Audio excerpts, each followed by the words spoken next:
विधानसभा चुनाव में धीमी पड़ सकती है मोदी लहर। मध्य प्रदेश और राजस्थान में बीजेपी और कांग्रेस के बीच कड़ा मुकाबला। मध्य प्रदेश के लिए किए गए सर्वे में बीजेपी को 42.80% वोट शेयर के साथ लगभग 102 से 110 सीटें मिलने की उम्मीद है, जबकि कांग्रेस को 43.80% वोट शेयर के साथ 118 से 128 सीटें मिलने की उम्मीद है। अगले साल होने वाले लोकसभा चुनाव से पहले इसी साल नवंबर-दिसंबर में 5 राज्यों मध्य प्रदेश, छत्तीसगढ़, राजस्थान, तेलंगाना और मिजोरम में विधानसभा चुनाव होने हैं। इन चुनाव के नतीजे काफी हद तक लोकसभा चुनाव की तस्वीर साफ करेंगे। यही वजह है कि सभी दलों ने इन चुनावों के लिए भी अपनी पूरी ताकत लगा दी है। इन 5 राज्यों में सबसे ज्यादा जिनकी चर्चा हो रही है उनमें राजस्थान, मध्य प्रदेश हैं, लेकिन इन दोनों ही राज्यों को लेकर जो सर्वे आए हैं वो बीजेपी को परेशान करने वाले हैं। ओपिनियन पोल ने आगामी मध्य प्रदेश विधानसभा चुनाव में भाजपा और कांग्रेस के बीच कांटे की टक्कर होने की बात कही है। अगर नतीजे भी ऐसे ही आते हैं तो ये कई सवाल पैदा करते हैं। आइए आपको बताते हैं ऐसे ही कुछ सवाल और उनके जवाब। मध्य प्रदेश का सर्वे क्या कहता है, पहले उसे जानें।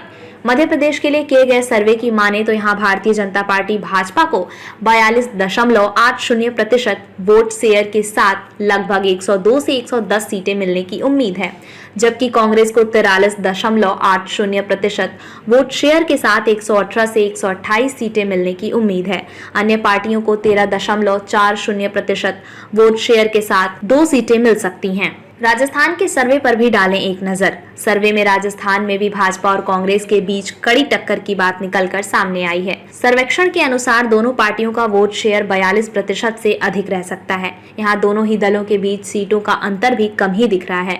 दोनों आसपास नजर आ रहे हैं।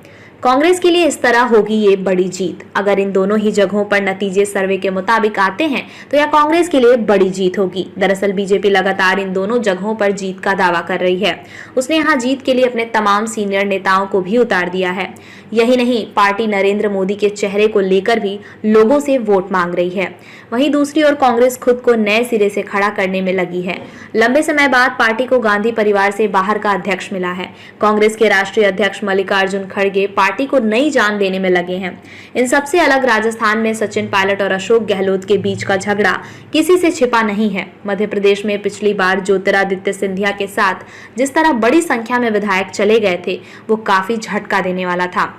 ऐसे में इतनी चुनौतियां होने पर बीजेपी के पूरे खेमे के उतरने के बाद भी पार्टी अगर अच्छे नतीजे लेकर आती है तो वो लोकसभा चुनाव में भी बीजेपी को कड़ी चुनौती दे सकती है। भारतीय जनता पार्टी के लिए बड़ी हार। सर्वे के हिसाब से नतीजे अपना बीजेपी के लिए बड़ी हार होगी। ऐसा इसलिए क्योंकि पार्टी ने मध्य प्रदेश में जहां अपने 3 सांसद और राष्ट्रीय स्तर के एक नेता को विधायक का टिकट दिया है, उससे पार्टी की स्थिति की चर्चा खूब हो रही है। पार्टी इसी फॉर्मूले को राजस्थान में लागू करना चाहती है, यानी वह जीत के लिए खुद भी कंफर्म नहीं है। पार्टी नरेंद्र मोदी की उपलब्धियों को भी गिनाते हुए लोगों से वोट मांग रही है। ऐसी तमाम कोशिशों के बाद भी अगर नतीजे ऐसे आएंगे तो यह पार्टी के लिए बड़ी हार होगी। लोकसभा के नतीजों पर ऐसे पड़ सकता है असर। विधानसभा के ऐसे नतीजे अगले साल होने वाले लोकसभा चुनाव के परिणामों को भी प्रभावित कर सकते हैं। ऐसे में यह बीजेपी के लिए और बड़ी परेशानी होगी। राजस्थान में लोकसभा की 25 सीटें हैं। बीजेपी ने 2014 में यहां से सभी 25 सीटें जीती, जबकि 2019 में 24 सीटों पर जीत दर्ज की। अगर लोकसभा इलेक्शन में विधानसभा चुनाव जैसा वोट शेयर रहता है तो सीटों में कमी आ सकती है। वहीं मध्य प्रदेश में लोकसभा की 29 सीटें हैं। 2019 में बीजेपी ने 28 सीटों पर जीत दर्ज की थी। ऐसे में यहाँ भी पार्टी की सीटें कम हो सकती हैं।